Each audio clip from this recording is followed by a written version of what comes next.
Hello, my name is Ryan Parker. Welcome to Save the Animals, Save the World.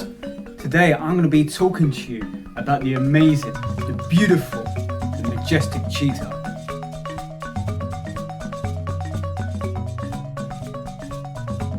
Everybody loves cheetahs, and you can see why.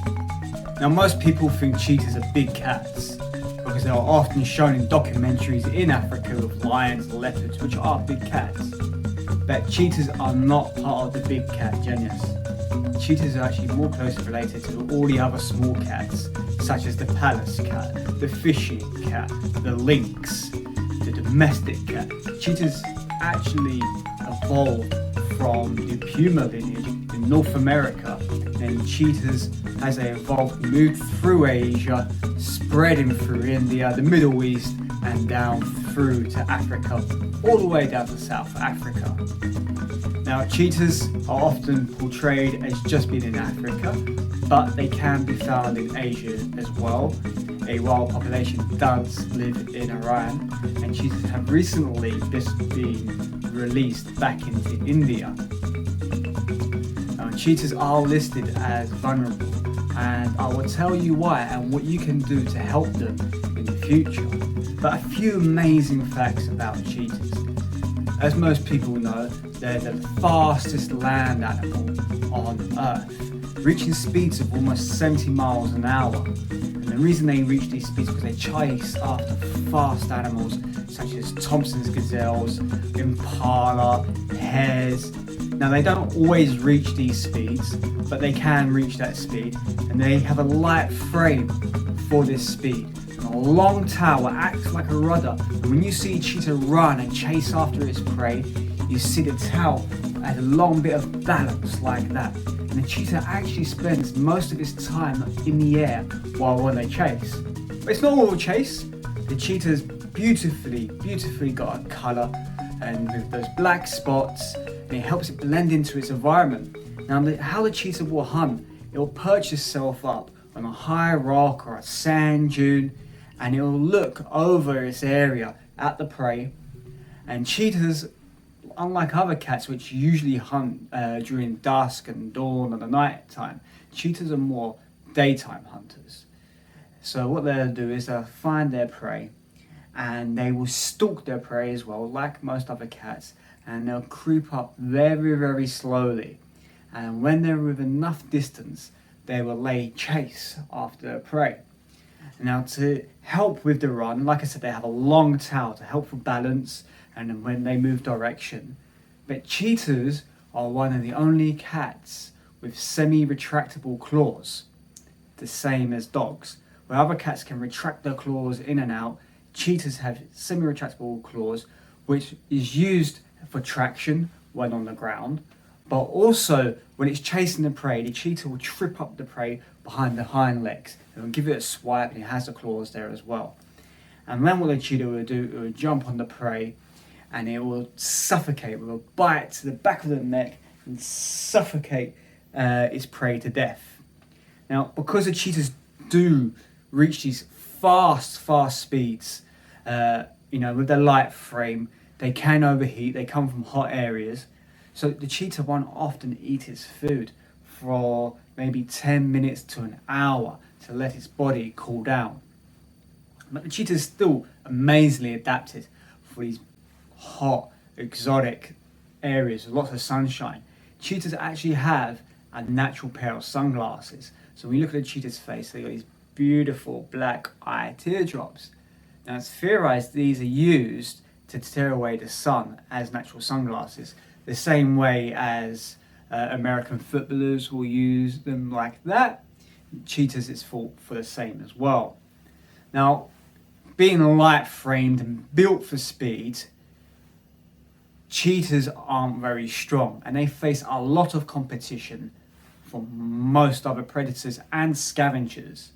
They face competition from lions, leopards, wild dogs, hyenas, and where they've been reintroduced back into India, they would naturally face competition from wolves, Asiatic wild dogs, also known as the dhole, tigers, leopards, which are there, bears.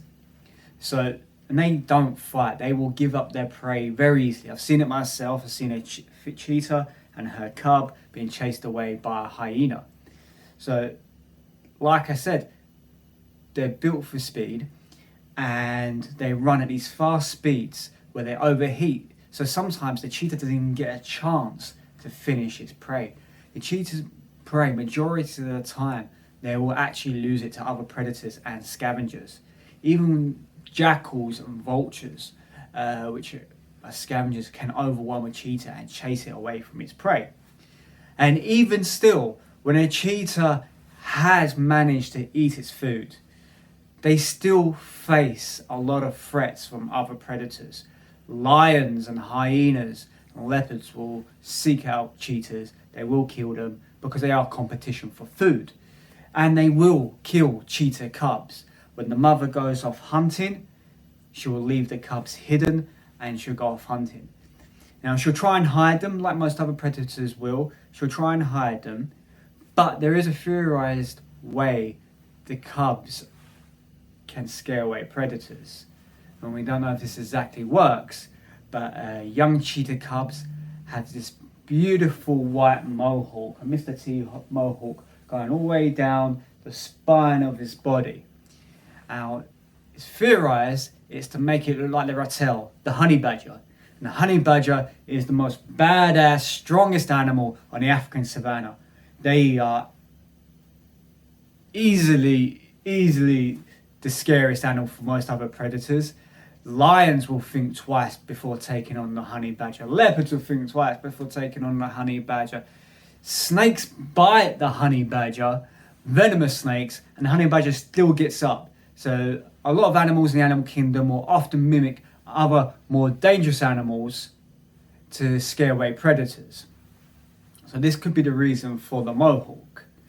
So cheetah cubs are often sought out, and a lot of time they don't usually survive. The female will give birth to around about 3 to 4 different cubs, and usually 1, maybe 2 will make it into adult life. And it's not an easy life.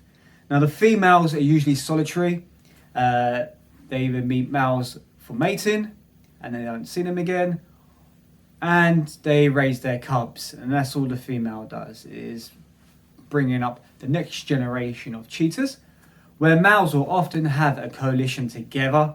They can go in groups of about 5, these bachelor coalition groups, and which also allows them to take on much larger prey, like wildebeest, more dangerous prey, and they will work together. People often think it's just lions will work together, but cheetahs will, the male cheetahs will work together to take on these much larger prey. And prey can vary depending on where the cheetah is found. So there's 4 different subspecies of cheetah found throughout Africa, and of course you've got the Asiatic cheetah as well.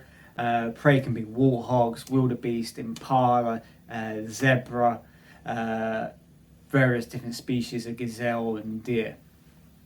So like I said, there's 4 different subspecies of cheetah, what used to be found throughout Africa into the Middle East, into Asia.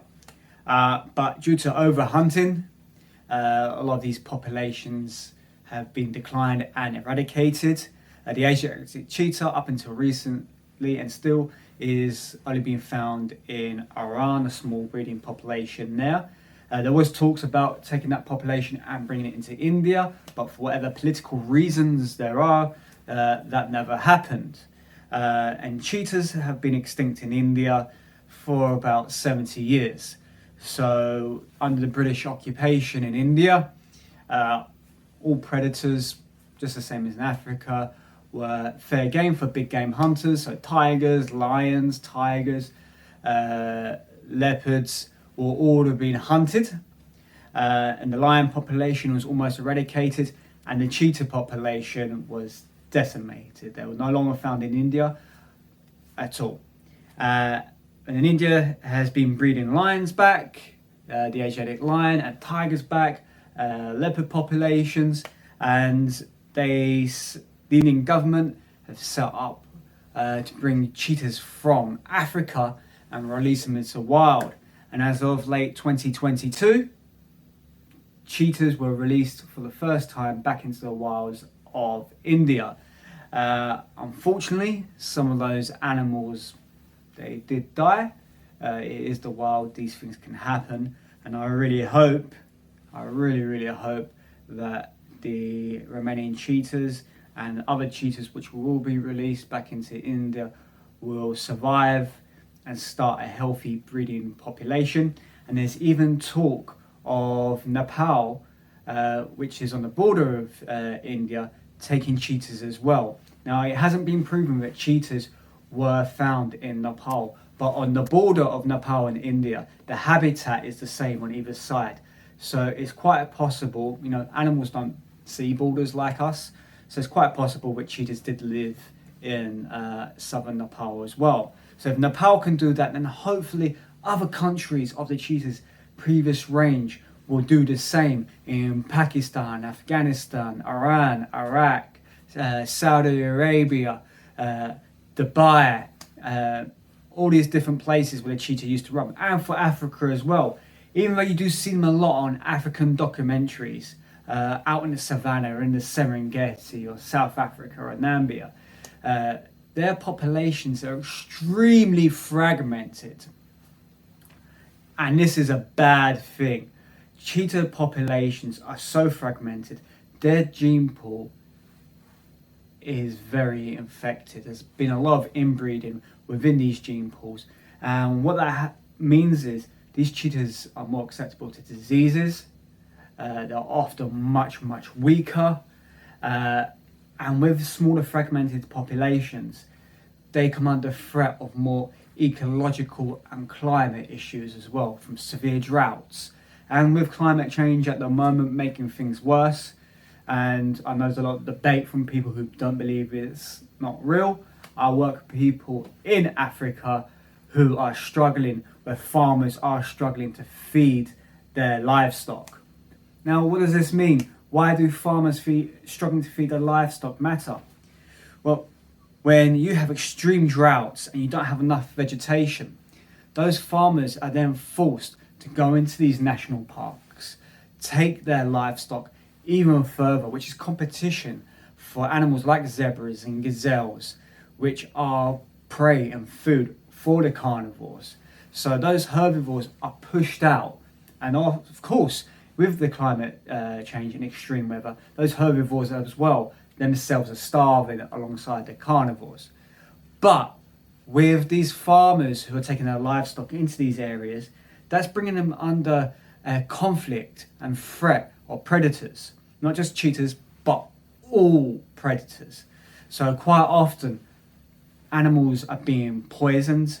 So things like zebras, impalas, dead livestock would be poisoned to try and kill predators like leopards, lions, cheetahs, hyenas, wild dogs.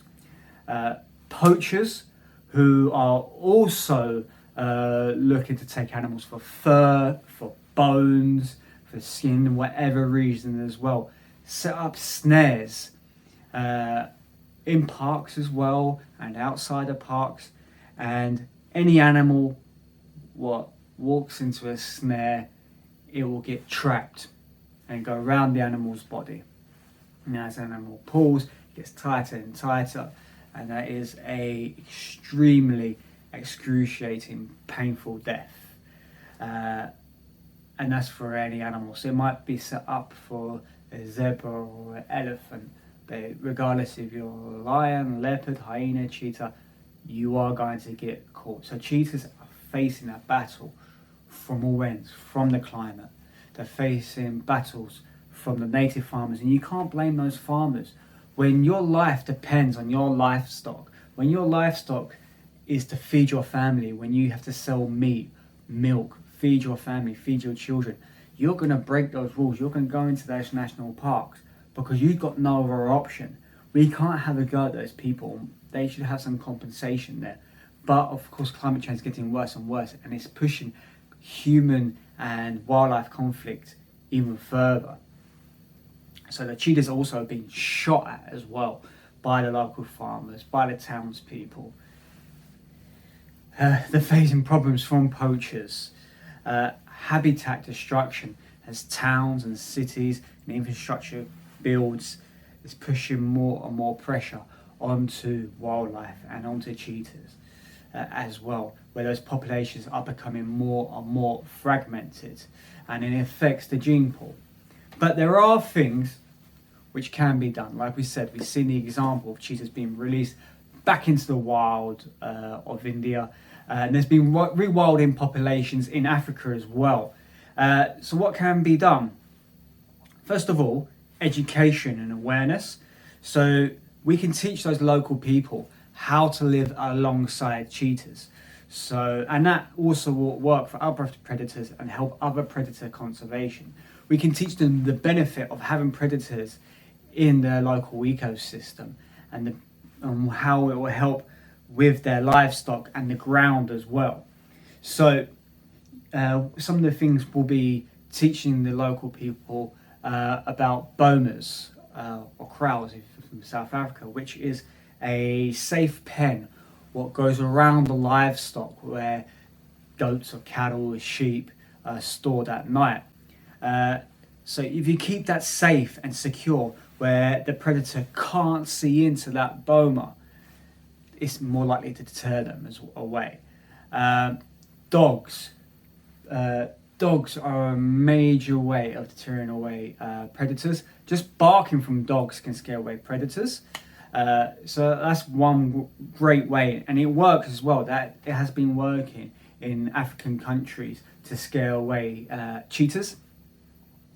Another way could be convincing the governments and local governments to compensate the local people for any loss of livestock due to a predator, because the people will benefit from having cheetahs. So lots of people love going on safaris. I love it. It's amazing. Seeing cheetahs in the wild is one of the most beautiful and amazing things.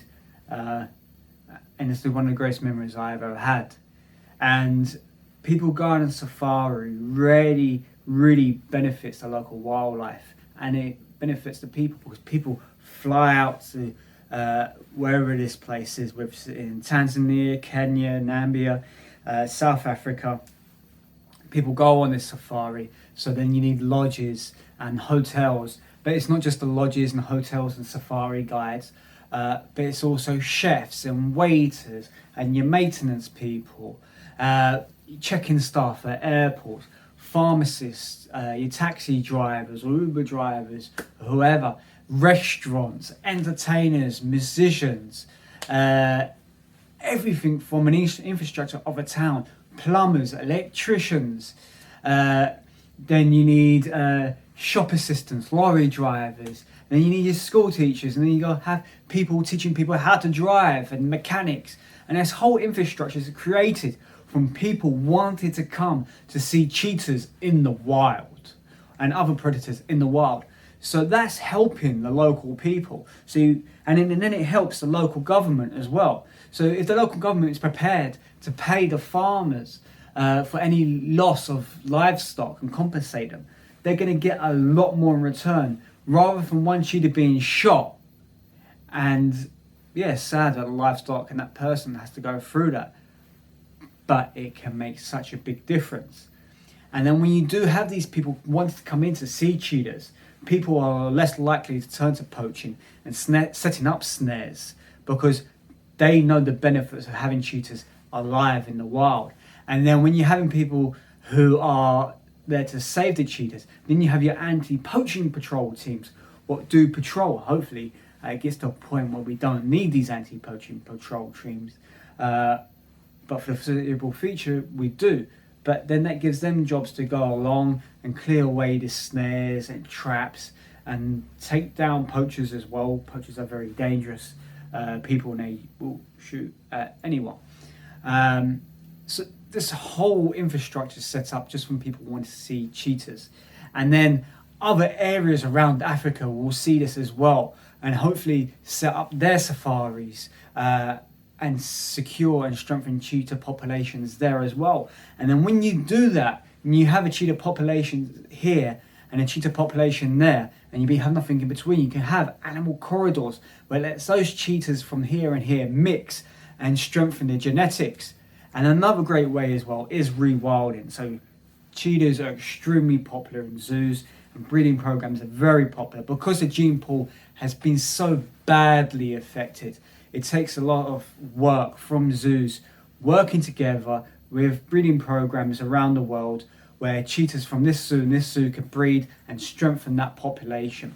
But it has to get to a point where the population is so strong that we put animals back into the wild. And there has been zoos that have released animals back into the wild, Africa. And one of these great zoos is the Aspinall Foundation, which is fantastic. I get to visit quite a lot. And they've released cheetahs back into the wild, Africa. One of the places being Tanzania. And it works. Those cheetahs are living back in the wild. We're not just talking about taking animals from one wild population and relocating it somewhere else, but taking an animal which has been raised in captivity and put it back into the wild. Now, this is a hard thing to do. It's extremely difficult to release predators and lots of other animals. There's lots of politics and red tape to go through, and it takes a lot of money and infrastructure. But if you're a conservation organisation, whether you're a wildlife park, a zoo, a private keeper who keeps cheetahs and you want to breed cheetahs, it's got to be about putting those animals back into the wild where they belong. Getting people to come and support your organisation, wherever zoo you are, educate them about cheetahs, educate them about them being in the wild, but of course, putting those cheetahs back into the wild. And one of the other things as well, which unfortunately is really affecting cheetahs, is the exotic pet trade.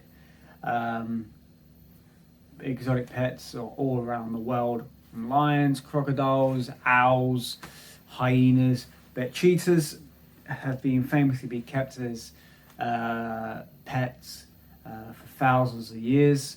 The ancient Egyptians used to keep them. But all around the world now, cheetahs are being kept as pets. A lot of places they have been bred in captivity, but some are still being taken from the wild.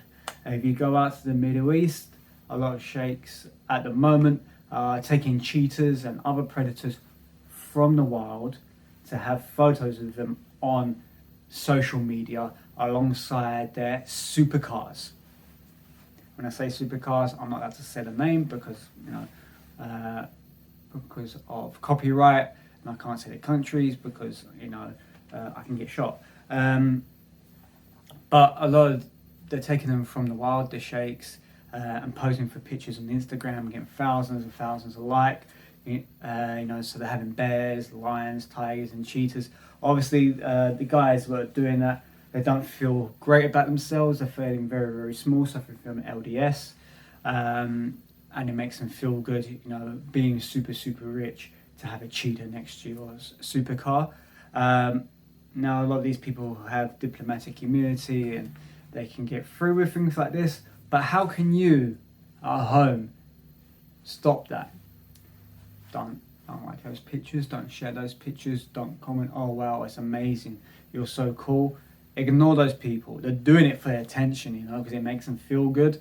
So if you stop liking it, if you stop enjoying it and commenting on it, they're going to not get the attention, they're going to look for the attention elsewhere, and eventually they won't be getting photos with cheetahs next to their supercars or bears with their supercars. So that will help other predators as well. And also what you can also do is, if you're at home, is support the organisations, like I said, like the Aspinall Foundations, your accredited zoos and wildlife parks are doing real conservation work for cheetahs, supporting cheetahs in the wild, cheetah breeding programs. There's a lot of great wildlife parks and zoos out there which are doing that, supporting real cheetah conservation. And when you do go on a safari, be a responsible traveller. Go on the safari that doesn't support big game hunting, poaching. Be one of safaris what doesn't bombard the animals. I've seen it myself where you just have cars that encompass the predator and it stresses the animal out. Go on one of the safaris but doesn't affect the local wildlife as well. So there's a lot what you can do. Just be a responsible traveller. Don't go somewhere where they say it's conservation and you're got cheetahs on collars and having photo shoots of them. And that applies for any other predators. It's quite famous now. We're seeing people having photos of tigers. A lot of these predators having their claws cut out. It's very, very painful for that animal. They're often drugged up. And it's the same for lions. A lot of these animals are cute little cubs. They're being bred for photo shoots for people. And then when they get to a bit of a bigger age, where they're not fully grown but still young, you can walk alongside them. And then when they become adults, you get caged hunting, where somebody pays to kill an animal, and you have this animal in a small little area, and bang, the animal's dead. So just do your research as well when you're going on safari. Finding a safari is quite easy to read reviews. Of course, a lot of these places are very sneaky and get around it, and you can't have a go at yourself if you do go on one of these safaris and find out that it is. But then at least you learn. If you do go on one of these places and you've done your research and you find out it's not what it says it is on the packet, then all you have to do is let people know, and that can make a difference as well. Or if you want to know more about cheetahs, please message us. We're on Instagram, Facebook, TikTok. You can text us, you can email us. We also sell as well merchandise ourselves. We have a cheetah hoodie and cheetah t-shirts with 100% of that profit going to wildlife conservation, and we support cheetah conservation as well. And we're proud to work with other organisations around the world what works really hard for wildlife conservation. We work with people who do hands-on work on the ground, so that money is actually going to wildlife conservation. But that's all I talk for cheetahs. I hope you'll be able to get out in the wild and see these animals out in the wild. It's the greatest experience ever. But if you have any other questions about cheetahs, please just let us know. Comment, like, subscribe, follow us all across social media. And please watch us on our next video as well, and we'll teach you more about wildlife and conservation. Thank you very much. Until next time, I've been Ryan Parker. Bye.